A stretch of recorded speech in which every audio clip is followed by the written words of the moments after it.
बहन साथियों, स्वागत है हमारे YouTube चैनल बिहार सर्वे इन्फॉर्मेशन में।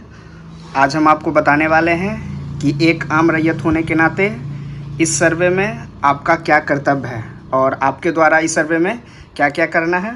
तो ये आप देख पा रहे हैं कि ये भू अभिलेख एवं परिमाप निदेशालय की तरफ से एक एडवर्टाइजमेंट जारी किया गया था, जिसमें साफ साफ लिखा हुआ है कि रैयत के कर्तव्य क्या क्या हैं।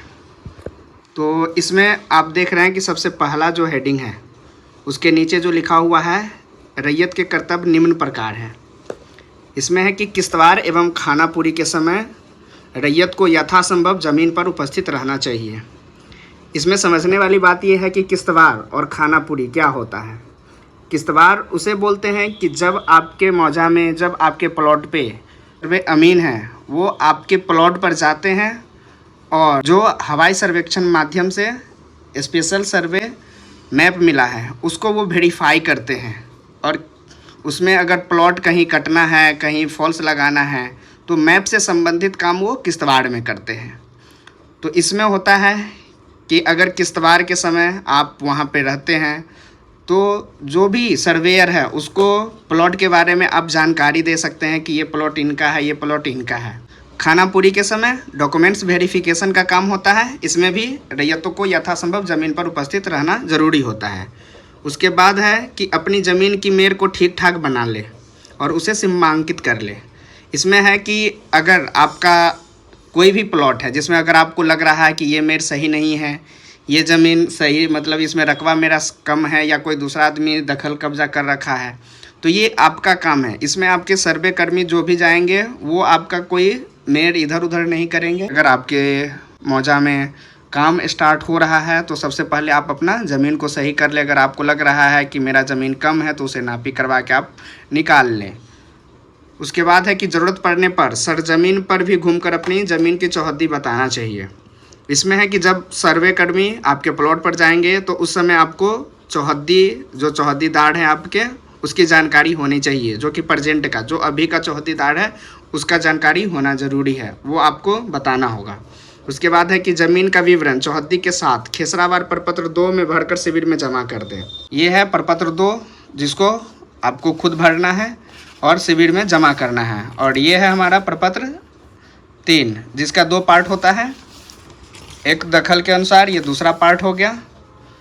तो ये आपको वंशावली लगा के शिविर में आपको जमा करना है या आपके जो सर्वेयर होंगे उसके पास जमा करना है।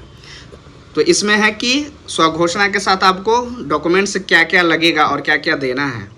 तो सबसे पहला जो है आपको स्वघोषणा प्रपत्र 2 तो देना ही है, उसको भर के। और अगर आपके साथ जमाबंदी रसीद की विवरणी है, मालगुजारी रसीद की छाया प्रति, ये आपको लगाना है। अगर आपका खतियानी ज़मीन है तो खतियान की नकल यदि उपलब्ध हो तो आप लगाएं। फिर उसके बाद है मृत जमाबंदी रैयत की मृत्यु तिथि या मृत्यु प्रमाण पत्र की छाया प्रति, ये अगर अवेलेबल है तो उसके आप छाया प्रति लगाइए। आवेदन या हितहर्जन करने वाले मृतक का वारिस होने का प्रमाण, मतलब इसके साथ में आपको वंशावली लगाना होगा जिससे पता चले कि आप इन्हीं के वंशज हैं और इन्हीं के वारिस हैं। उसके बाद है कि सक्षम न्यायालय का आदेश हो, तो अगर कोई किसी भी सक्षम न्यायालय का आदेश है कि ये ज़मीन आपका है, उस पर अगर कोई डिग्री हुआ है तो उसका आपको आदेश की सच्ची प्रति लगाना है। उसके बाद है कि रैयत अपने वंशावली प्रपत्र 3(1) में भरकर कर संलग्न कागजात के साथ शिविर में जमा करेंगे।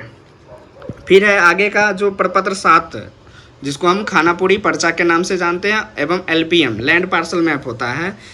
ये मिलने के बाद, ये आपको खानापुरी ख़त्म होने के बाद आपको मिलेगा, जो कि आपको शिविर या आपको घर पहुंचा दिया जाएगा एजेंसी के माध्यम से। तो इसमें है कि इसमें अगर आपको लग रहा है कि ये चीज़ें मेरा गलत हुआ है, इसमें खेसरा गलती हुआ है, इसका चौहद्दी गलत है या रकबा गलत है, उसका नाम गलत है, तो आपको गलत होने पर प्रपत्र 8 में दावा आपत्ति करना है, जो कि शिविर में ही होगा। उसके बाद है कि सुनवाई के दौरान ससमय उपस्थित होकर अपना पक्ष रखें। अगर आप दावा आपत्ति करते हैं तो उसमें आपको एक डेट मिलेगा, उस डेट में आपको सुनवाई के दौरान आपको वहाँ पे समय के ससमय उपस्थित होना होगा और अपना पक्ष रखना होगा कि सर ये मेरा डॉक्यूमेंट्स है, ये गलत हो गया है। फिर उसके अगला प्रक्रम में होता है कि प्रारूप अधिकार अभिलेख, मानचित्र की जांच कर ले, गलती हो प्रपत्र 14 में आपत्ति दायर करें। ये होता है प्रपत्र 14 में, उसमें भी आप दावा आपत्ति कर सकते हैं अगर आपको लग रहा है कि मेरा कुछ गलत रह गया है, वो सुधार नहीं हुआ है तो। फिर है अंतिम रूप से तैयार अधिकार अभिलेख, जो कि प्रपत्र 20 में होता है, उसका भी आप अवलोकन कर लें। गलत हो तो वो प्रपत्र 21 में आप दावा आपत्ति दे सकते हैं। उसके बाद है कि अधिकार अभिलेख, जिसको खतियान की प्रति बोलते हैं, वो एक प्रति शिविर या बंदोबस्त कार्यालय से प्राप्त कर लें। इतना चीज़ करने के बाद आप एक आम रैयत का काम ख़त्म हो जाता है। इस सर्वे में एक आम रैयत होने के साथ साथ आप सर्वे कर्मी का सहयोग करें, ये हमारी गुजारिश है। अगर आपको हमारी ये वीडियो अच्छी लगे तो हमारे चैनल को लाइक एवं सब्सक्राइब ज़रूर करें। धन्यवाद।